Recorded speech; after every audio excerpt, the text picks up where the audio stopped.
When Moses and his brother Aaron got to Egypt, the Lord told them what to do. He said, "Go to Pharaoh and tell him to let the Israelites go.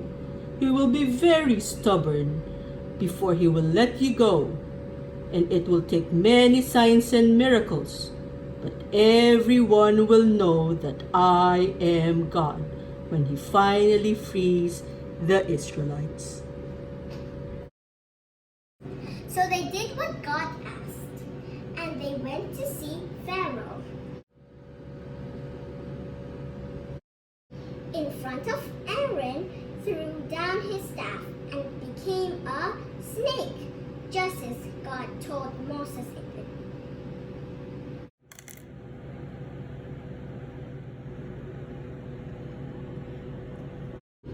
But Pharaoh didn't seem to care. He shook his head and said, "Nice try, but the Israelites belong to me, and they work for Egypt. I will not let them go." Moses left disappointed, but excited to talk to God about what they would do next. After all, God told them that it won't be easy. So when God spoke next, they listened well. He's still not going to change his mind. Go see him tomorrow morning. He didn't listen today, but I will continue to show him that I am God. With their instructions from God, Moses and Aaron met Pharaoh the next morning. Aaron explained to Pharaoh, "Because you still won't listen, God is going to change all the water in Egypt into blood. The fish will die, the river will stink, and none of the Egyptians will be able to drink it." Pharaoh smiled and said, "Go ahead." So Aaron did what the Lord told him and put his staff into the water. And the river turned into blood.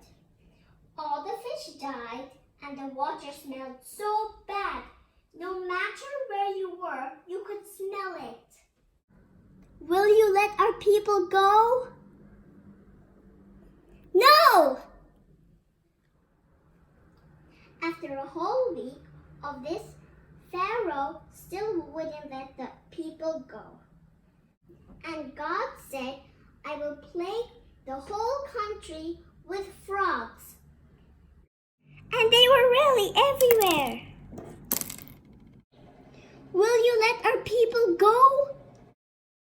"No!" There were many other plagues that followed. Gnats and flies. Flies!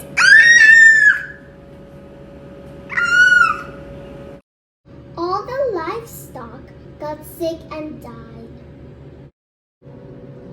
Locusts came and ate all the grass and everything green.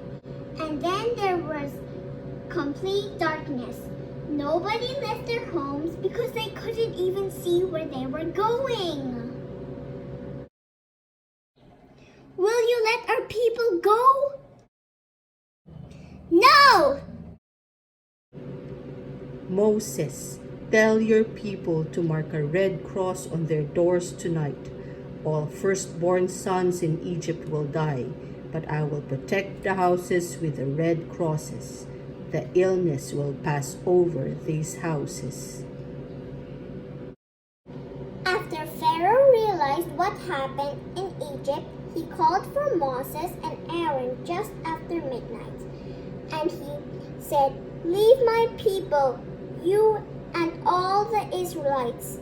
Go worship the Lord as you wanted. Take all your animals and get out of here." So as the Israelites were on their way, they noticed in a distance that Pharaoh was coming after them. They started to get worried and questioned Moses why he would lead them out in the desert to die. When the Israelites reached the Red Sea, they were trapped with the sea in front of them and Pharaoh behind them. But God told Moses to reach out his staff into the water. And when he did, an amazing thing happened. The water split into two. The water lifted itself and made a huge walls of water. They would walk on dry ground, which was actually the bottom of the sea. Pharaoh's army followed them into the sea, even though some of the Egyptians were afraid and knew God was with them. Then there was a loud crash as the water came back together and covered the Egyptians. That was the day that the Lord saved the Israelites from the Egyptians. When the Israelites saw what God had done for them, they trusted him, and they knew that Moses would be a good leader for them as they traveled to the land flowing with milk and honey.